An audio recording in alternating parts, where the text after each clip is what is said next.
Warwickshire walloped Gloucestershire within 2 days at Edgbaston. Day one was one to forget for Gloucestershire, skittled for a low total and struggling to make any real breakthrough in the Warwickshire innings. They faced the daunting prospect of a set batsman who had already made his century and a former England international in Ian Bell at the crease. Resuming on 170 for 2, Warwickshire had the opportunity to set a monster target, but Craig Miles picked up 2 key wickets in the same over. First went Bell, bowled for just 2, and then followed Jonathan Trott, caught behind for 4.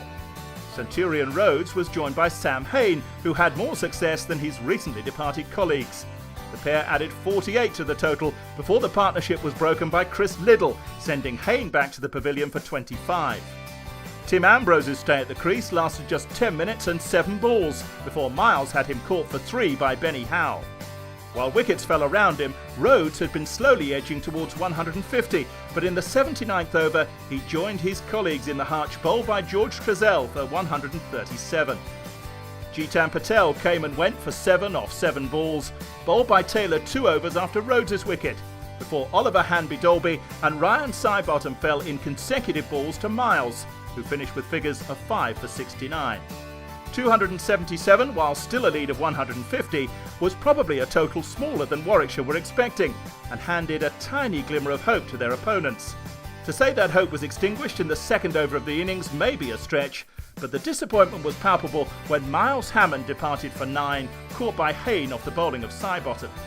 5 overs later and both openers were gone, Sidebottom striking again, this time to send Dent on his way for 16.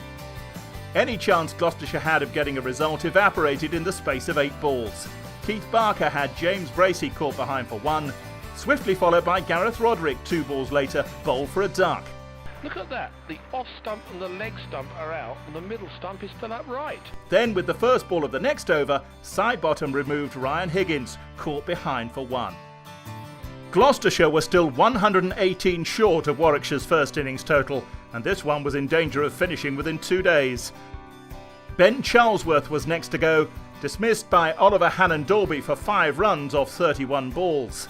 And then in the next over, Benny Howe would follow, bowled by the impressive Chris Wright for 32.